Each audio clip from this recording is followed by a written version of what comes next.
Hi, I'm Jim. I am sibling number 4 of 6. And in the word legacy that we've been working through, my letter is A.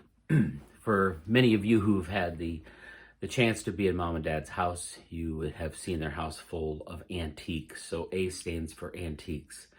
Dad did a great job restoring antiques. He was a master woodworker.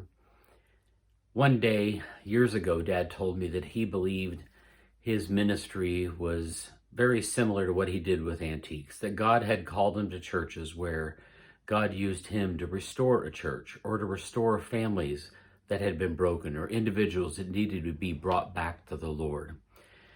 And God did that beautifully through our dad. He was able to minister to people in only ways Dad could because he loved people very dearly and he wanted them to become like Christ.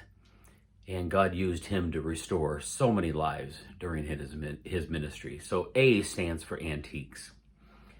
And also A stands for always. You may have seen this image on social media here recently of our dad standing on his patio at the Cedars waving goodbye. Dad always did that.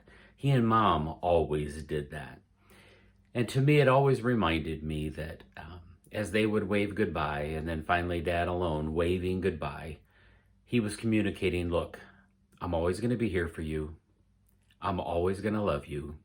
You're always welcome here. And not only that, but as a family, and I think those of you who knew Mom and Dad always loved my mom so deeply. Dad had a very deep love for God and always showed that to others. So I'm always going to remember that word, always, because Dad was always there. Dad was always available.